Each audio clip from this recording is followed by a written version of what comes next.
శ్రీమాత్రే నమః. అమ్మ సన్నిధి బిడ్డలందరితో నేను విషయం పంచుకోవాలని ఆశపడుతూ ఉన్నాను.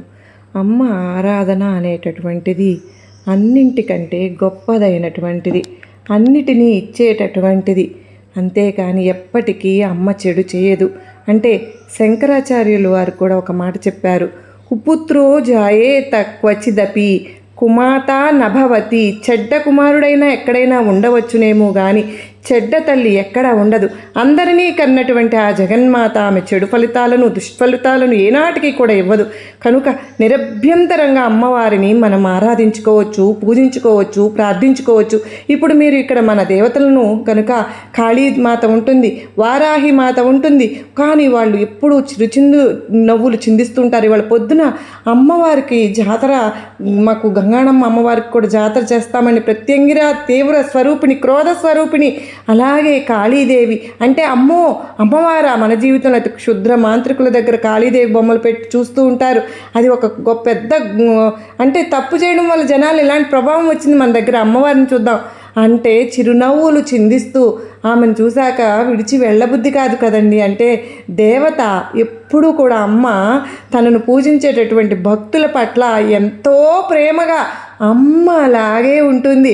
అవసరానికి అన్నీ అందిస్తూ ఉంటుంది. అమ్మ మనసులో ఉన్న సందేహాలన్నీ తీర్చేస్తుంది. మరి అది వింటున్నంతసేపు కూడా ఎంత మంచిగా అనిపిస్తుందో కదండి. అర్థం చేసుకునే తత్వం అనేది ఉంటుంది చూడండి.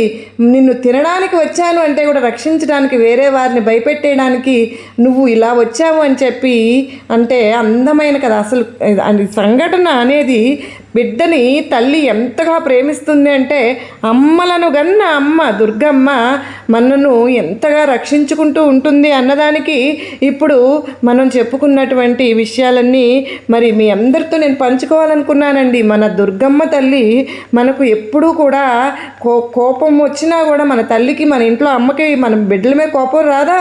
వస్తుంది కదా. అలాగే మనం ఎవరైనా సరే బిడ్డలు తప్పు చేస్తే కోపం వస్తుందేమో కానీ అమ్మ ఎంతసేపు ఉంటుంది. మన అమ్మ ఏదైనా తప్పు చేస్తుంటే కర్ర పట్టుకుని వెనకాల గవ్వ పరిగెత్తూ ఉంటుంది.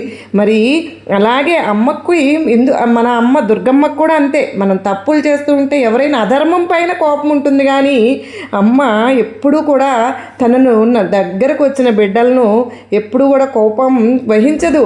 పార్వతీదేవి ఆ రూపాలు, దుర్గాదేవి రూపాలు, కాళీదేవి రూపాలు, విష్ణుమూర్తికి సంబంధించి దశావతారాలు ఎలా ఉన్నాయో అమ్మవారికి సంబంధించినటువంటి 10 రూపాలు ఉన్నాయి.